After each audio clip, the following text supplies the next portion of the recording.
Last turn पे हम लोग कर रहे थे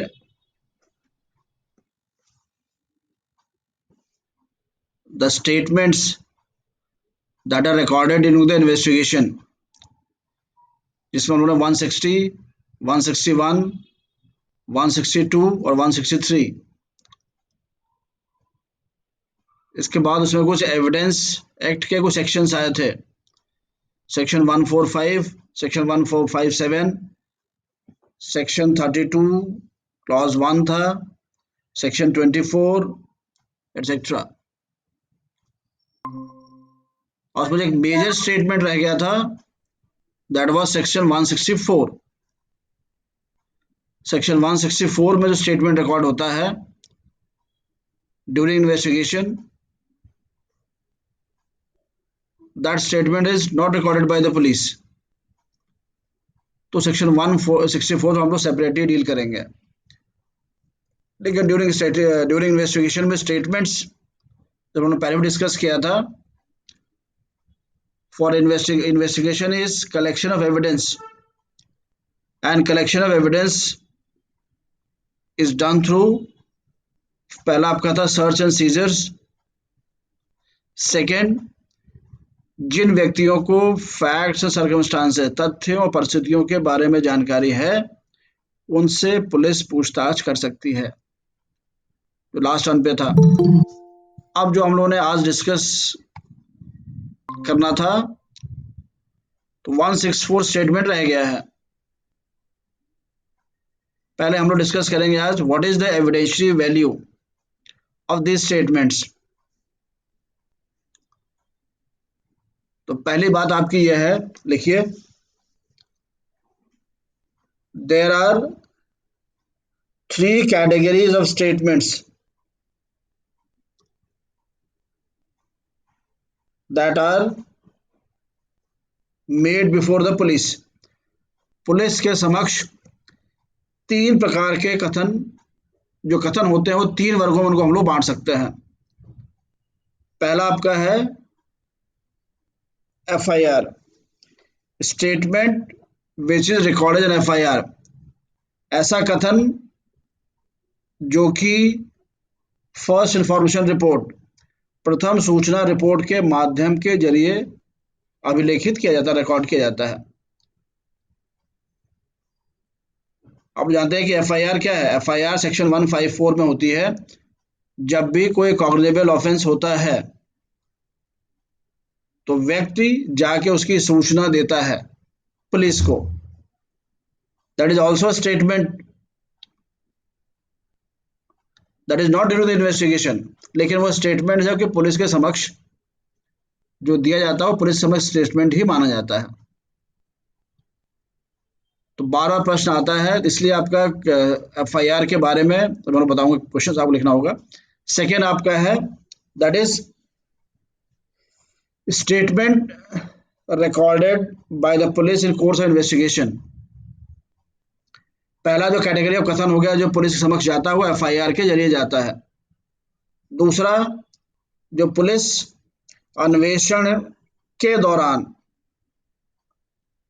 पुलिस जो अन्वेषण के दौरान कथन को रिकॉर्ड करती है, recorded by the police during investigation. एक प्रकार कथन वो आपके हो गए जो हमने लास्ट टाइम डिस्कस किया था। थर्ड आपका ऐसे स्टेटमेंट्स जो पुलिस रिकॉर्ड करती है जो ना पहली कैटेगरी में आता है ना सेकंड कैटेगरी में आता है। बस 3 प्रकार के कथन हो सकते हैं जो पुलिस के समक्ष आते हैं। पहला एफआईआर, दूसरा जो पुलिस रिकॉर्ड करती है इन्वेस्टिगेशन के दौरान। इसके अलावा भी कथन हो सकते हैं पुलिस के समक्ष जो ना तो इन्वेस्टिगेशन की कैटेगरी में आते हैं और ना ही एफआईआर कैटेगरी में। तो इस कंटेक्स्ट में हम लोग इसका, इनकी एविडेंशियरी वैल्यू, तो पहला पॉइंट लिखिए आपके एफआईआर, प्रथम सूचना रिपोर्ट। What is FIR? प्रथम सूचना रिपोर्ट क्या है, यह कैसे दर्ज की जाती है, and what is it's procedure, इसका प्रक्रिया क्या है। What is FIR, how it is registered and what is procedure, ये प्रश्न आपका आता है। इसके साथ ही जुड़ा आता है what is the evidentiary value of FIR, जो एफआईआर होता है उसका साक्ष्य मूल्य क्या है। तो ये तीन एस्पेक्ट आपको तैयार करने पड़ेंगे एफआईआर कंटेक्स्ट में। तो उसमें आप section 154 Cognizant offence, reduce in writing, फिर पुलिस का क्या रोल है इसमें है, एसएसपी के पास जाएगा, जो भी आपका प्रोसीजर है। अगर एफआईआर पुलिस ने लिखती है तो person has a right to give an application before the magistrate under 156 clause 3, 156(3). तो 154 के बारे में जानिए कंप्लीट। पहले तो डेफिनेशन लिखिए, प्रथम सूचना रिपोर्ट होती क्या है। दूसरा 154 डिटेल्स लिखा आपने। फिर आपने 156(3) की बात करी कि अगर कोई एफआईआर नहीं लिखी जाती है तो व्यक्ति मजिस्ट्रेट के समक्ष एप्लीकेशन दर्ज करा के अपनी एफआईआर जो है वो मजिस्ट्रेट के जरिए होती है। इसके बाद उसका एविडेंशियरी वैल्यू ऑफ एफआईआर। तो मैंने आप लोगों को लास्ट टर्न पे कहा था कि section 145, section 157, section 24, section 25, section 21 और आपका सेक्शन 27, ये आप लोग पढ़ के आइएगा। तो पढ़ा इसको आप लोगों ने। सेक्शन 145 एविडेंस एक्ट में क्या है, सेक्शन 157 एविडेंस एक्ट में क्या है, सेक्शन 21 एविडेंस एक्ट में क्या है और सेक्शन 25 एविडेंस एक्ट में क्या है। पढ़ा इसको आप लोगों ने। इन तीन के बारे में जानकारी होगी तब जाके एविडेंशियरी वैल्यू ऑफ एफआईआर आप डिस्कस कर पाएंगे। बता सकता है कोई? सेक्शन 145 एविडेंस एक्ट में क्या है, सेक्शन 157 एविडेंस एक्ट में क्या है, ये इसकी जानकारी होगी तब जाकर आप एफआईआर के एविडेंशियरी वैल्यू के बारे में बता पाएंगे। अच्छा एक और लिखिए, तो जो मैंने आपको तीनों कैटेगरी ऑफ स्टेटमेंट लिखा है बिफोर द पुलिस, पहला एफआईआर, दूसरा रिकॉर्डिंग ऑफ स्टेटमेंट इन्वेस्टिगेशन और third any other statement for the police. None of this statements are substantive evidence, इसमें से कोई भी जो कथन है जो आपने तीनों कैटेगरी है यह सब्सटैंटिव साक्ष्य नहीं माना जाता है, सारभूत साक्ष्य नहीं माना जाता है। कारण क्यों? पहली चीज, जो कोई भी एविडेंस है यह ना तो ओथ पे लिया जाता है, तीनों एविडेंस शपथ पे नहीं लिए जाते हैं। आपने एफआईआर दर्ज कराता है व्यक्ति और आपने देखा 161 में आप शपथ पर नहीं ली जाती है, नए सिग्नेचर कराए जाते हैं व्यक्ति के। तो एक तो ओथ पर नहीं है, दूसरा जो एक कथन देते हैं इसमें क्रॉस एग्जामिनेशन नहीं होता है। आप कहीं पर स्टेटमेंट देंगे, अगर आपका क्रॉस एग्जामिनेशन हो जाएगा तो जो रिजल्ट निकल के आएगा that will be substantive evidence माना जाएगा, जिसके आधार पर चीजें साबित की जा सकती हैं। तो चूंकि ये ओथ पर नहीं होता है, इसमें क्रॉस एग्जामिनेशन नहीं होता है, और तीसरा ना ही ये ट्रायल के दौरान होता है, विचारणा के दौरान जो कथन जो स्टेटमेंट दिए जाते हैं वो सब्सटैंटिव एविडेंस माने जाते हैं। ट्रायल मतलब वह प्रोसीडिंग जो कि मजिस्ट्रेट किसी अपराधी को या किसी व्यक्ति को गिल्ट या एक्विटल, दोष सिद्धि या एक्विटल के उद्देश्य से कोई जो प्रक्रिया चलाता है उसको ट्रायल करते हैं कहते हैं। तो ये जो तीनों स्टेटमेंट है ना ही तो ये ओथ पर लिए जाते हैं, ना ये क्रॉस एग्जामिन होते हैं और ना ही ट्रायल के दौरान के स्टेटमेंट्स हैं, इसलिए सब्सटैंटिव एविडेंस ये नहीं माना जाता है। मतलब केवल इन कथनों के आधार पर किसी की आप दोष सिद्धि नहीं कर सकते हैं, ये फैक्ट प्रूफ नहीं माना जाएगा, केवल अपने आप में स्टेटमेंट जो है। ठीक, लेकिन इसका मतलब ये नहीं कि इनकी एविडेंशियरी वैल्यू नहीं है, इनका साक्ष्य मूल्य सब्सटैंटिव एविडेंस नहीं है, इसका अर्थ नहीं इनका एविडेंशियरी वैल्यू नहीं है। तो एफआईआर के लिखे एविडेंशियरी वैल्यू तो एफआईआर के एविडेंशियरी वैल्यू के लिए मैंने कहा था 145, 157, section 120, section 21, section 25 evidence act, ये चार बातें आप डिस्कस कर लेंगे, जान लेंगे, तब जाके एफआईआर की एविडेंशियरी वैल्यू आप लिख पाएंगे।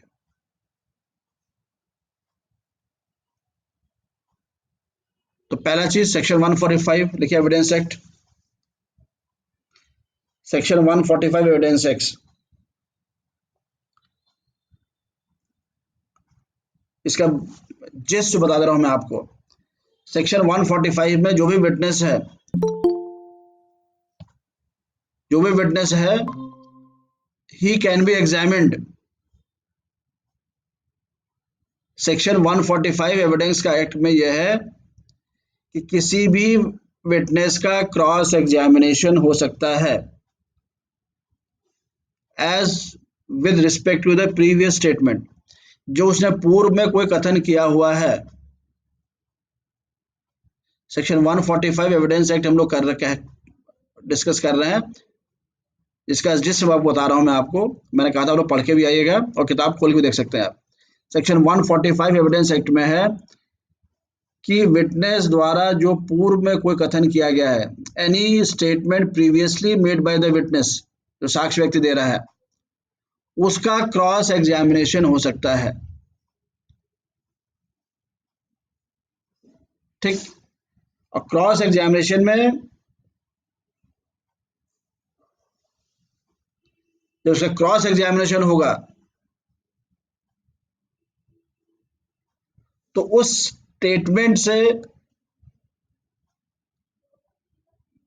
जब क्रॉस एग्जामिन स्टेटमेंट को करेंगे तब जाके उस पर्टिकुलर स्टेटमेंट की सत्यता या असत्यता साबित हो पाती है कि आपने कोई स्टेटमेंट दिया हुआ है, क्रॉस एग्जामिन हम परीक्षण कर रहे हैं दोबारा, तब उसके बारे में चीजें पता लगती हैं। सेक्शन 145 ये कहता है कि कोई भी जो व्यक्ति विटनेस है, उसके अगर उसने कोई चीज बात कह रहा है तो उसको साबित गलत सही साबित करने के लिए अधिवक्ता जो है, उसने जो पहले कोई स्टेटमेंट दिया है उसके संदर्भ में उसका क्रॉस एग्जामिनेशन कर सकता है, ऐसे किसी तथ्य का पता लगाने के लिए जो कि रेलिवेंट है, जो कि प्रासंगिक है उस ट्रायल के लिए। मानिए कि कोई, इस व्यक्ति ने इलाहाबाद में इस चौराहे पर इसकी हत्या की थी, ऐसा तथ्य के बारे में जानकारी होनी है कि वह व्यक्ति उस समय उस चौराहे पर था कि नहीं था। यह तथ्य इंपॉर्टेंट है उस पर्टिकुलर मुकदमे के लिए। अब कोई व्यक्ति साक्ष्य देने आया हुआ है और उसने पहले कोई स्टेटमेंट दिया हुआ है कि मैं इस तारीख को ऐसे ऐसे इलाहाबाद के यहाँ था, जैसे भी जो भी है, तो उस कथन का क्रॉस एग्जामिनेशन हो जाएगा तो सत्यता पता लग जाएगी वो व्यक्ति उस जगह था कि नहीं था। तो सेक्शन 145 में विटनेस को क्रॉस एग्जामिन किया जाता है with respect to any previous statement made by him, with respect to any relevant question of fact, ये 145 में दिया हुआ है। दूसरी चीज, लेकिन अगर उसने कोई पहले कथन किया हुआ है, उसके कथन को कॉन्ट्रडिक्ट करने के पर्पज से अगर उसको क्रॉस एग्जामिन किया जाए, क्रॉस मतलब उल्टा पूछताछ, अगर, देखिए दो बातें बता रहा हूं, उसको ध्यान रखिएगा। सेक्शन 145 में यह है कि कोई भी विटनेस जो आता है उसको उसने पहले कोई कथन दिया हुआ है, उस कथन के संदर्भ में उसका क्रॉस एग्जामिनेशन हो सकता है। अगर कोई तथ्य उस ट्रायल में महत्वपूर्ण है, उसके पुराने देव कथन के संदर्भ में कोई तथ्य महत्वपूर्ण हो जा रहा है तो उसका क्रॉस एग्जामिनेशन हो सकता है, एक पार्ट। दूसरा पार्ट, लेकिन अगर यह क्रॉस एग्जामिनेशन जो उसने पहले कोई कथन कहा था, दिया था, उसको कॉन्ट्रडिक्ट मतलब उसका खंडन करने के उद्देश्य से क्रॉस एग्जामिनेशन किया जाता है, और वह चीज पुराना स्टेटमेंट उसको लिखित, जो पुराना स्टेटमेंट उसने दिया था वो लिखित में दिया था, तो उसको वो लिखी हुई जो दस्तावेज या डॉक्यूमेंट है, वो लिखाई जो है, वो उसको दिखानी पड़ेगी उस विटनेस को, अगर उसको कॉन्ट्रडिक्ट करने के पर्पज से किया जा रहा है, वो क्रॉस एग्जामिनेशन। दो बातें हैं, फिर बात समझ लीजिए। सेक्शन 145 एविडेंस एक्ट, इसके अंतर्गत किसी व्यक्ति ने अगर कोई पूर्व में कोई कथन किया हुआ है, उसके पुराने कथन को लेकर उसको क्रॉस एग्जामिन किया जा सकता है, अगर कोई ऐसा तथ्य जो महत्वपूर्ण हो जा रहा है ट्रायल में और उसका संबंध उसके दिए हुए कथन के अनुसार से संबंध रखता है, तो उस पर्टिकुलर स्टेटमेंट की सत्यता जानने के लिए उसका क्रॉस एग्जामिनेशन हो सकता है। ये नियम है। लेकिन साथ में जुड़ा हुआ है कि मान लीजिए कि अगर किसी व्यक्ति ने कोई कथन लिखित में दिया हुआ है पहले, जैसे एफआईआर लिखित देते हैं आप, तो लिखित में अगर दे रखा है कोई स्टेटमेंट आपने, और जो स्टेटमेंट पहले दिया हुआ है उसका खंडन किया जा रहा है, ये साबित करने का प्रयास कर रहा है अधिवक्ता कि जो आपने पहले स्टेटमेंट दिया था वो गलत दिया था, कॉन्ट्रडिक्ट करने के लिए, तो उस परिस्थिति में जो उसने पहले स्टेटमेंट दिया था उसको वो स्टेटमेंट दिखाना पड़ेगा कि देखिए आपने पहले ये स्टेटमेंट दिया था, ये आपका लिखा हुआ है, अब आप कुछ और कह रहे हैं, तो क्रॉस एग्जामिन। यहाँ पर पहला इंस्टांस क्या है, मानिए कि अगर कोई बात उसने कहा हुआ है लेकिन खंडन के उद्देश्य से क्रॉस एग्जामिन नहीं किया जा रहा है, तो वो दिखाने की जरूरत नहीं है। जैसे मैंने एफआईआर लिखा या कोई मैंने कथन दिया पुलिस के सामने कि 11 तारीख को मैं यहाँ पर था, हत्या हुई है 11 तारीख को इलाहाबाद में, और उस व्यक्ति ने पहले कथन किया हुआ कि मैं 11 तारीख को बनारस में था, लेकिन जब ट्रायल चलता है, विचारण चलता है कोर्ट के सामने, तो वो तथ्य सामने आता है, तो जो उसने पहले स्टेटमेंट दिया था उसको कॉन्ट्रडिक्ट करना चाहता है न्यायालय चाहे अधिवक्ता कि भाई आप तो हमारे हिसाब से आप इलाहाबाद में थे, जो आपने पहले कथन किया हुआ वो झूठा कथन है, तो कॉन्ट्रडिक्ट कर रखा है और राइटिंग में है, तो वो राइटिंग उसको दिखानी पड़ेगी, तो ध्यान रखना है। तो section 145 is basically a person can be cross examined with respect to a previous statement made by him if that statement is related with any question of fact which is relevant in that particular trial. Clear बात ये। और section 157 क्या है, section 145 सीधे है कि अगर आपने पहले कोई कथन किया हुआ है और बाद में आप कोई चीज कह रहे हैं, तो बाद वाली चीज को कोरोबोरेट, मतलब उसको और बल देने के लिए, कोरोबोरेट करने के लिए पुराने वाले कथन का प्रयोग आपका किया जा सकता है। स्टेटमेंट क्या है, इन ऑर्डर टू कोरोबोरेट, तो सेक्शन 15 ये ध्यान रखना है, सेक्शन 157 इज ओनली फॉर कोरोबोरेशन। कोरोबोरेशन मतलब जो नया स्टेटमेंट दिया जा रहा है उसको बल देने के लिए, उसको और मजबूती देने के लिए। कोरोबोरेट मतलब कहा कि मैं 11 को, आप कह रहे हैं कि मैं 11 तारीख को इलाहाबाद में था, आज मैं कह रहा हूँ कोर्ट के सामने, तो इसी बात को साबित करने के लिए आप पुराना स्टेटमेंट भी दिया जाता है। पहले भी आपने एक बार कहा था कि हाँ मैं 11 तारीख को इलाहाबाद में था, तो आपने पुराना दिया हुआ स्टेटमेंट आपका आज के स्टेटमेंट को कोरोबोरेट किया जा रहा है। तो section 157 is in order to corroborate the testimony of a witness any formal statement made by such witness relating to the fact at or time when the fact took place before authority may be proved। मतलब 157 में यह है कि अगर आप कोई कथन कह रहे हैं उसको कोरोबोरेट करने के लिए पुराना स्टेटमेंट आपका प्रयोग किया जा सकता है, किसी घटना के समय को लेकर, एट अ टाइम को लेकर,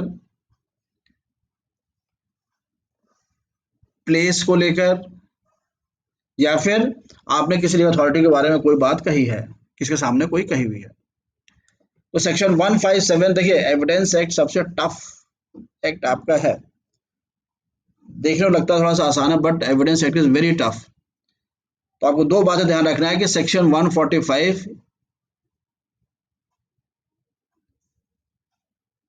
कोरोबोरेशन कॉन्ट्राडिक्ट के लिए, दोनों के लिए है, लेकिन अगर कॉन्ट्राडिक्ट करना है तो लिखे हुआ स्टेटमेंट दिखाना आवश्यक है, ये केवल शर्त है उसमें।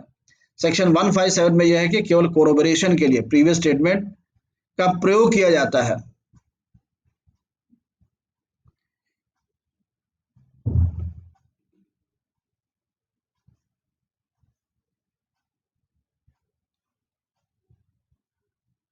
अब सेक्शन 25 एविडेंस एक्ट, जिसमें कि कन्फेशन है,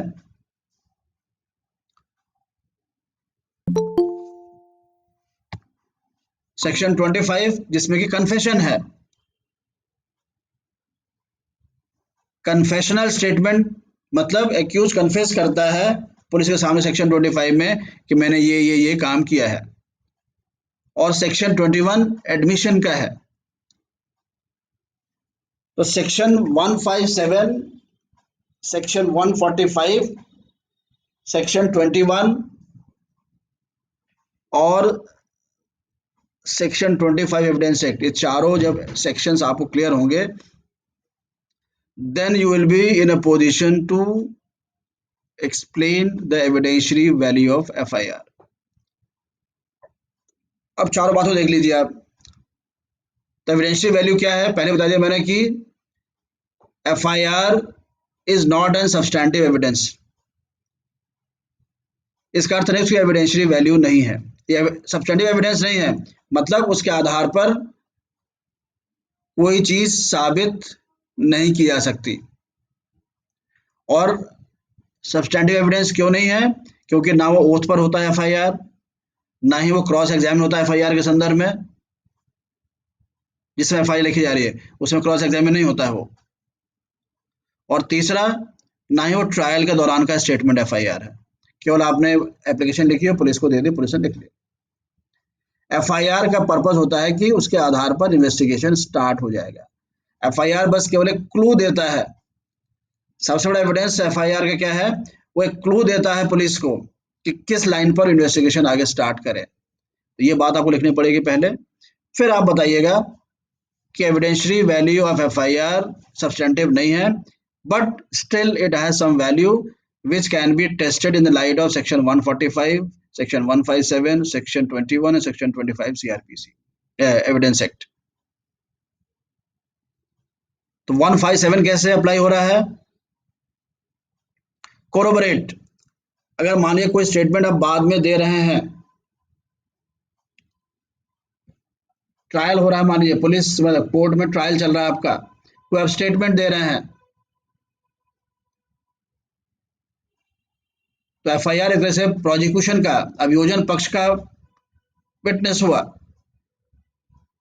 तो पुलिस आपके कथन को और बल देने के लिए ट्रायल में कथन, जो प्रोसिक्यूशन का वकील होगा वो कहेगा देखिए सर कोर्ट को कि इन्होंने पहले भी यही बात कही थी। ट्रायल के दौरान जो विटनेस है, एक्यूज्ड जो कहते हैं आपका अभियोजन पक्ष का जो विटनेस है, वो कह रहा है कि ऐसे ऐसे मैं वहां गया तो मैंने ये हत्या ऐसे ऐसे इन लोग करते हुए देखा। तो कोर्ट के सामने अगर कोई बात कह रहा है तो वो बेसिकली सब्सटेंटिव एविडेंस माना जाता है। तो उसी बात को कोरोबोरेट करने के लिए और बल देने के लिए कोर्ट से कहता है प्रोसिक्यूशन वकील कि इन्होंने यही बात FIR में भी पहले कही हुई है। मतलब the statement which the person witness is making in the court that I have seen such and such persons committing this crime, तो कोर्ट के सामने दोबारा जब कह रहा है 2 साल बाद ट्रायल में, तो वो कथन अब एक सब्सटेंटिव एविडेंस माना जाता है, उसको कोरोबोरेट करने के लिए कि देखिए ऐसे ही बात, सेम डिट्टो बात इस व्यक्ति ने FIR में भी कही थी, इन्होंने FIR लिखा दी तो यही बात थी, आज भी यही बातें कह रहे हैं। तो एविडेंशियल वैल्यू का मतलब हो गया सेक्शन 157 में कोरोबोरेट करने के लिए, कोई कथन विटनेस कह रहा है तो उसके कथन को कोरोबोरेट करने के लिए पुराना स्टेटमेंट प्रयोग किया जा सकता है। तो पुराना स्टेटमेंट में FIR भी आता है। तो FIR का पहला एविडेंशियल वैल्यू क्या है, that can be used to corroborate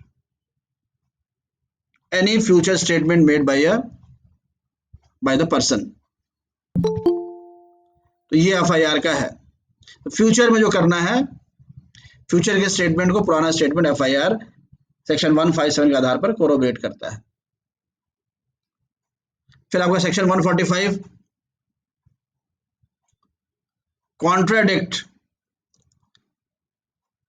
contradict करने के लिए एफआईआर को यूज किया जा सकता है।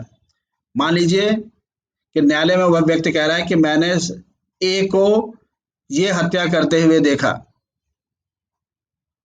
अब जो डिफेंस का वकील है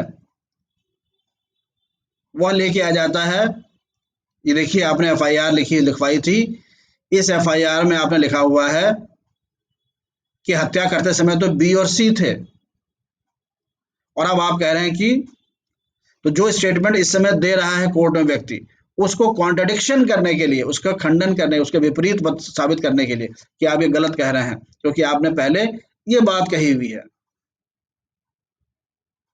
जो कि एफआईआर लिखा रहता है, अब अगर अपने हैंडराइटिंग में दे रखा है तो उनकी हैंडराइटिंग का लिखा हुआ। तो section 157 can be use for corroboration, 145 for contradiction. Third, section 25 confession.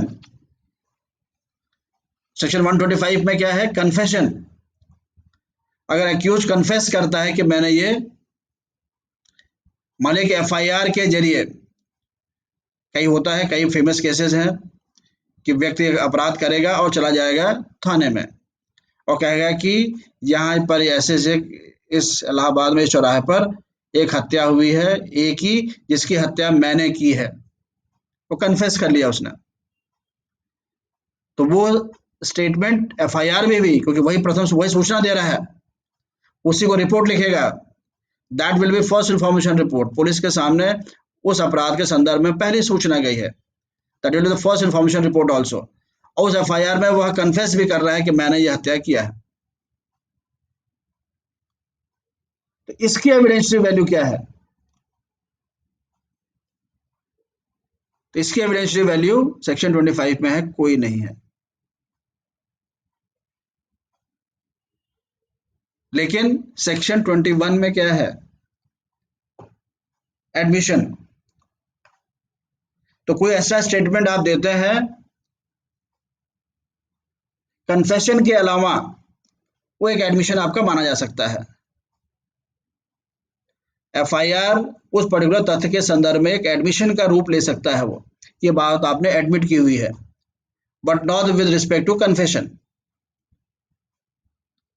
तो आपको ये बताना है, पहली चीज क्वेश्चन आपका आता है, what is FIR, how it is lodged, what is its significance, and if police is not lodging the FIR, what is the procedure. प्रथम सूचना रिपोर्ट की परिभाषा लिखिए, उसकी लॉन्च करने की प्रक्रिया क्या है, इसका महत्व क्या है। तो जो सारी बातें हम पहले डिस्कस कर चुके, सारी बातें लिखेंगे आप। फिर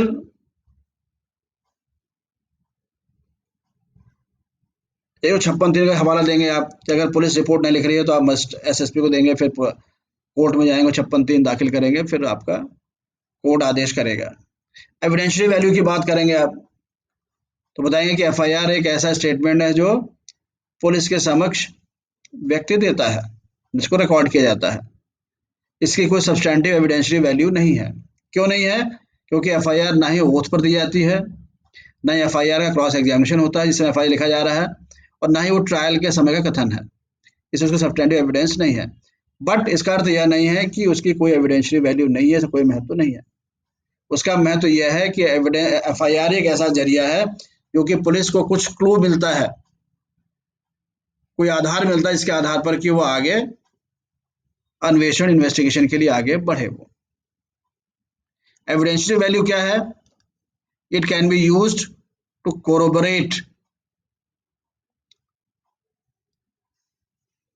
कोई कथन अगर कोई व्यक्ति बाद में कर रहा है, उसे कथन को बल देने के लिए, कोरोबोरेट करने के लिए एफआईआर जो प्रीवियस स्टेटमेंट के रूप में है वह प्रयोग किया जा सकता है किसी व्यक्ति के स्टेटमेंट को कोरोबोरेट करने के लिए। सेक्शन 157 जो कोरोबोरेशन का तरीका बताता है, कोरोबोरेशन को आधार देता है। तो FIR can be used to corroborate a statement made by a person in future. FIR आपने पहले लिखा दी और आप बाद में कहीं पर कोई कथन दे रहे हैं, तो उस कथन को कोरोबोरेट करने के लिए ये आपका प्रीवियस FIR लिखा जा सकता है, यूज किया जा सकता है। दूसरा कॉन्ट्राडिक्ट,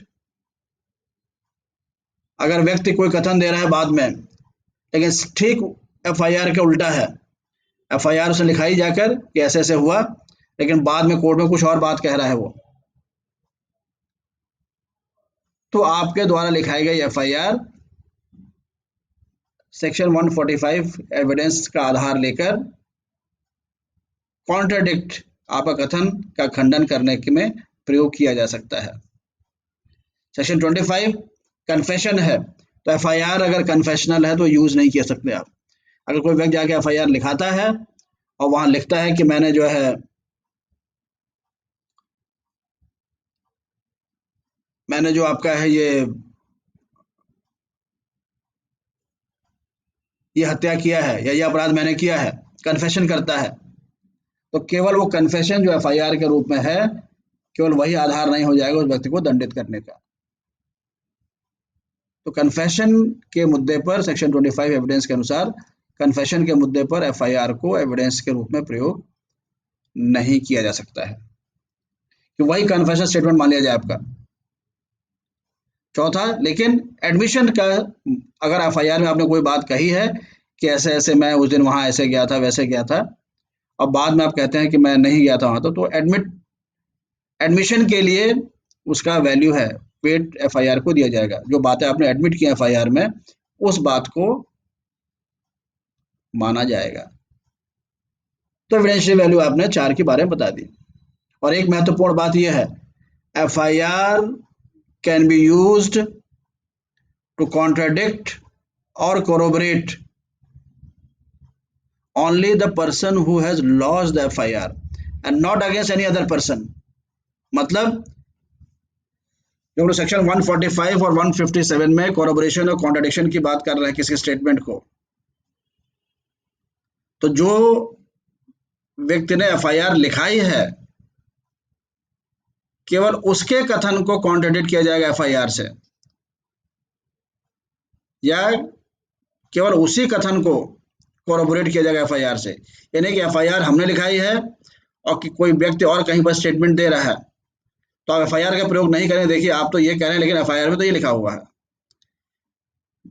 तो क्लियर समझ लीजिए इसको, FIR can be used for corroboration and contradiction of a statement made later on only with the respect to the person who has lodged the FIR।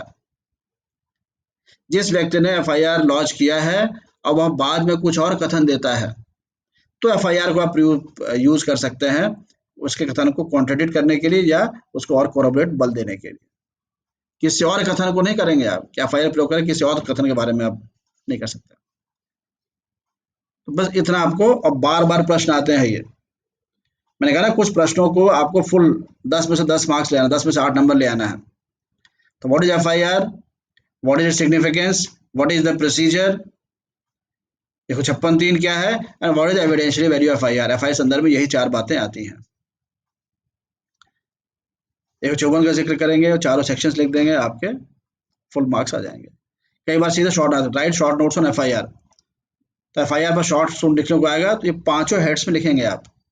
FIR means this, section 154 में है, content offence के लिए इसका ये procedure है, नहीं होने पर 156(3) है, इसका महत्व ये है, इसका एविडेंशियल वैल्यू ये है। तो FIR का शॉर्ट नोट्स कंप्लीट हुआ। और कई बार सीधे सा सवाल आता है, what is the evidential value of FIR। Clear है ये। और तो पहला स्टेटमेंट आपका, मगर 3 प्रकार के स्टेटमेंट्स हैं जो पुलिस के समक्ष जाते हैं। पहला FIR है। दूसरा, the statements made before the police during investigation, तो जो सेक्शन 161 है, तो 161 का evidential value, the evidential value of 161। ठीक, सर यस सर एक क्वेश्चन FIR से रिलेटेड था। हाँ हाँ सर कोई केस लॉ है विद रिस्पेक्ट टू एफआईआर जो हम लोग को पढ़ना चाहिए? वो लिखाया होगा मैंने। ओके सर, पिछली क्लास में। हाँ, जब एफआईआर हम लोग डिस्कस किया था तो एफआईआर की वैल्यू या एफआईआर किस कंटेक्स्ट में यूज हो सकता है वो मैंने आपको लिखाया होगा। मुझे याद नहीं है अभी इस समय, लेकिन जरूर मैंने 1 या 2 केस लिखाए हुए हैं। ठीक है, वैसे चाहे तो ओके एफआई लिख लीजिए, एक लिख चाहे तो Haseeb versus State of Bihar, HASIB, Haseeb versus State of Bihar, जिसमें ये लिखा हुआ है FIR can not be used, FIR unmute करो, हाँ, FIR can not be used for the purpose of corroborating and contradicting any witness other than the one lodging the FIR. जो मैं Babar discuss आपसे कर रहा था, ये सुप्रीम कोर्ट ने इस केस में कहा है। बाकी एफआईआर का जो मूल केसेस है वो मैंने आपको लिखाए होंगे स्टार्टिंग में जब एफआईआर डिस्कस कर रहे थे। हसीब स्टेट ऑफ बिहार में ये कहा है कि कॉन्ट्राडिक्ट और कोरबोरेट किसी और विटनेस को आप नहीं करेंगे एक्सेप्ट जो आपका है ये। क्लियर है ये? एक और चार्ज लिख लीजिए, Aghnoo Nagesia, AGHNOO, Aghnoo Nagesia versus State of Bihar. देखिए, in this the Supreme Court held that the Supreme Court has held that if the FIR given by the accused person is non-confessional, if the FIR given by the accused person is non-confessional, it may be admissible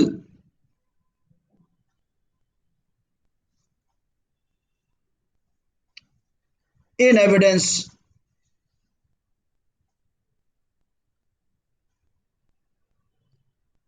against the accused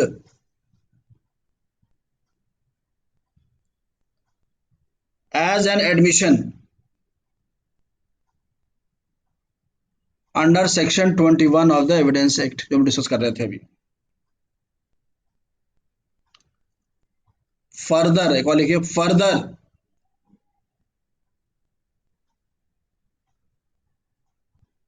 FIR can be used for showing the conduct of the accused. FIR can be used for showing the conduct of the person under section 8 of the Evidence Act.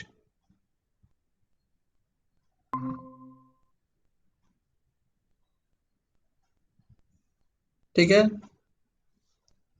इस case में क्या court ने कहा, supreme court ने कहा admission, जो section 121 में जो एडमिशन की बात की गई है वहां पर एफआईआर यूज हो सकता है, प्लस सेक्शन 8 में जैसे कंडक्ट, व्यक्ति क्या क्या कंडक्ट है, अगर उस कंडक्ट को साबित करने की बात आ रही है जैसा सेक्शन 8 एविडेंस एक्ट में है, तो कंडक्ट को साबित करने में भी एफआईआर का प्रयोग किया जा सकता है। एक बात और लिख लीजिए, confessional statement under section 25, section 25 evidence act के तहत जो कन्फेशन वाला स्टेटमेंट है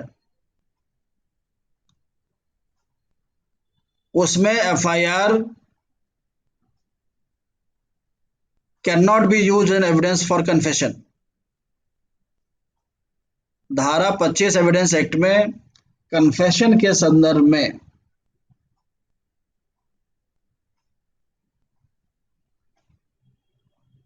आप एफआईआर को नहीं प्रयोग कर सकते हैं।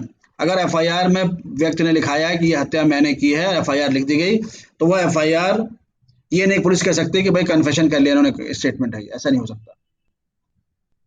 But that confessional statement can be used to show the conduct of the accused under section 8 of the evidence act। जो कन्फेशनल स्टेटमेंट है जो सेक्शन 25 में,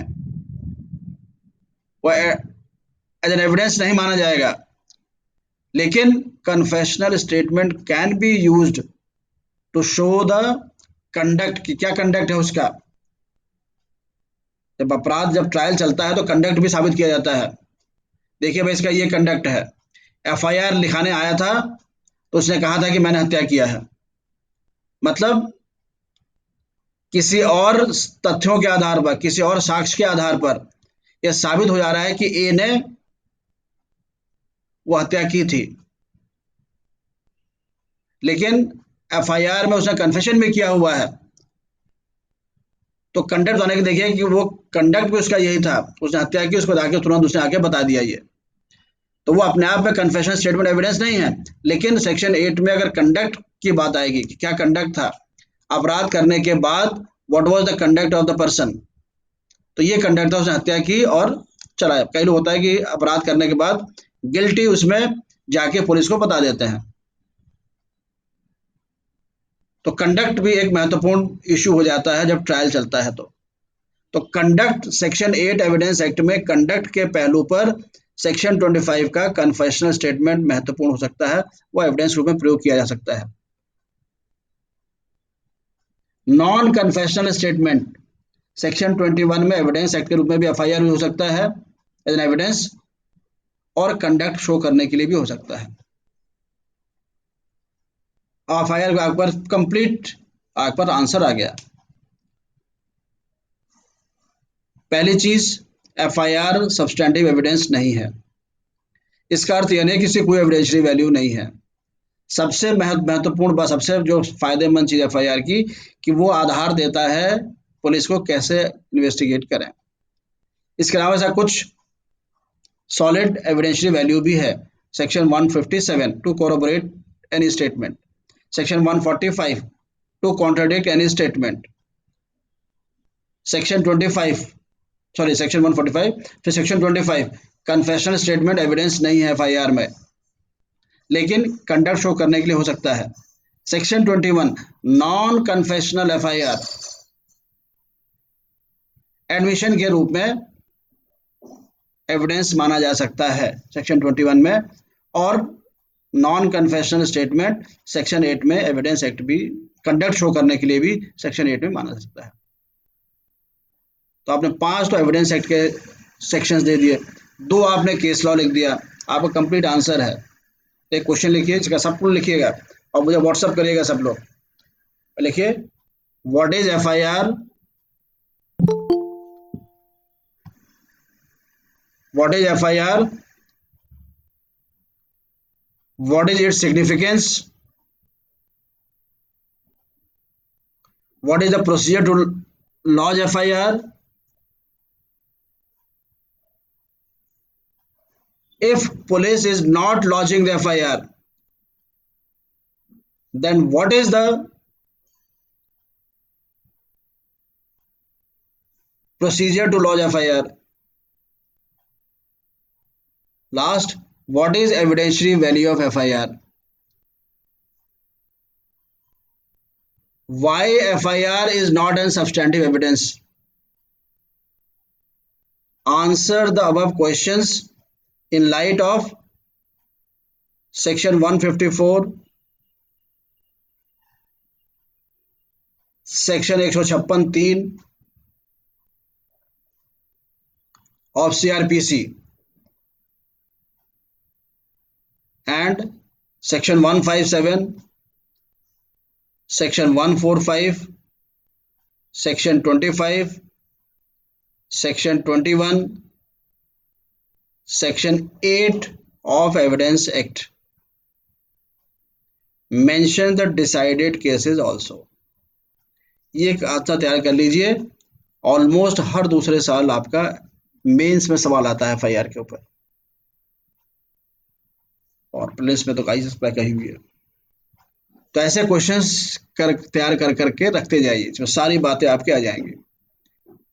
जितने क्वेश्चंस हम लोग लिखा रहे हैं उसके आप लोग आंसर लिखते हैं, तो पूरे पेपर में आपका अगर सीआरपीसी पढ़ रहे हैं, एविडेंस पढ़ रहे हैं, कुछ 25% भी क्वेश्चंस आपके अपने लिखे हुए फंसे हुए आ गए तो आप सिलेक्शन पा गए। 50% आपके आंसर क्वालिटेटिवली बहुत हाई हैं सबसे, 50% सबके बराबर हैं, तो आपका सिलेक्शन हो गया। तो धीरे धीरे लिखते जाइए, धैर्य के परिचय देते रहिए, लिखते जाइए, और सभी आप लोगों का चयन होगा। तो आप थोड़ा सा नेक्स्ट हम लोग, आप क्लास आपकी रेगुलर चलेगी, टाइमिंग इवनिंग कर दिया है, और मेरा क्लासेस जो है आपका फ्राइडे सैटरडे एंड संडे है, और दूसरे जो क्लास लेंगे मैडम जो हैं वो वेडनेसडे एंड थर्सडे। ये आपका रूटीन फॉलो होगा। इवनिंग का टाइम सबको शूट करना चाहिए, और आप लोगों के क्लासेस अब रेगुलर रहेंगे। नेक्स्ट हम लोग क्लास अब कर लेंगे, कल सब लोग टाइमली आ जाइएगा, और इसका छूट गया वो देख लेगा फिर, ठीक है। पूछना है किसी को कुछ? Anyone want to ask any question? क्योंकि कई लोग आज आ नहीं पाए, हम लोग क्लास थोड़ा सा छोड़ दे रहे हैं क्योंकि इंपॉर्टेंट टॉपिक सब स्टार्ट हो जाएंगे। लेकिन एफआईआर और इसका एविडेंशियल वैल्यू भी एक इंपॉर्टेंट है। केस लॉ सब एक साथ लिख डालिए। देखिए, कोई भी जब आंसर आप तैयार करते हैं तो आपका दिमाग तो बन गया, फ्लो बन गया, जो सेक्शंस और केस लॉ आपको लिखना वो भी साथ में लिखिए। एफआईआर के साथ लिख लीजिए section 154, section 1563, 157 evidence act, 145 evidence act, section 121, section 21 evidence act, 25 evidence act, section 8 evidence act, और दोनों जो केस लॉ मैंने बताया भी ये वाले, और जो पहले तो आपको पूरा याद रहेगा पूरा आपका। और एफआईआर पे सवाल आता है, जिस भी हम लोग क्वेश्चन आंसर की बात करेंगे दैट मीन्स उस पर सवाल आता है, तो हर एंगल से उस क्वेश्चन टॉपिक को हम लोग करना है। अरेस्ट है, इन्वेस्टिगेशन है, ट्रायल का है, एफआईआर का है, कुछ ही टॉपिक्स ऐसे इनका कि सवाल घुमा घुमा के आते हैं। चलिए, okay, thank you very much. कल आप लोग आ जाइएगा टाइम से।